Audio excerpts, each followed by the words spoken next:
Hi, this is example 2 for exercise 6.01, and this time we haven't got a graph, we've got a pair of coordinates, and it's asking us to check if 2, negative 1 satisfies the equations. And the equations that we have are 2x minus 3y is equal to 11, and we're going to call that equation 1.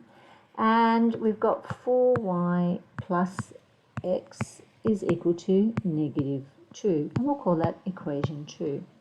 Now we've got this point here, these points of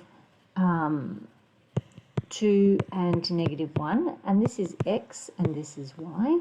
And the way we solve this is we substitute in x and y into the equation and see if it is true. So for equation 1,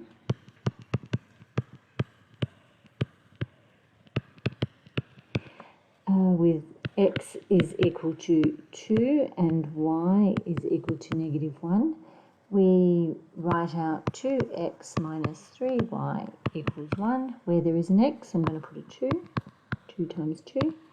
Where there is a y, I'm going to put a 1. And it's equal to 1 still. So 4 minus 3 is equal to 1. So left-hand side equals right-hand side, and that's true. All right, so let's have a look at equation 2 then. I might run out of space and slide it down. For equation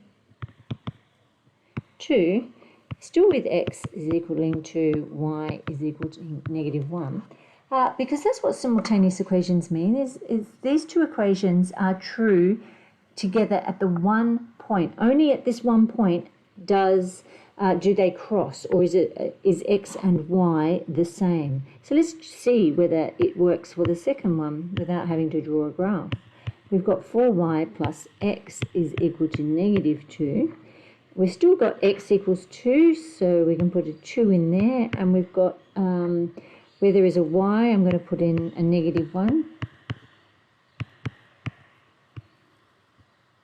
So I now have negative 4 plus 2 is equal to negative 2.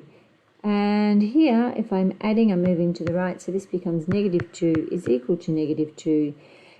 If I just slide a fraction further, I have room to then write left-hand side is equal to the right-hand side. So this is true. So therefore, we can say that, if I come back to the original question there, that the coordinate pair of 2, negative 1 satisfies the equations 2x minus 3y equals 11. Now, in this case, it's worked out, and it might work out for one and not the other, in which case they're not, that point does not satisfy the two equations. That's not where they meet at that point.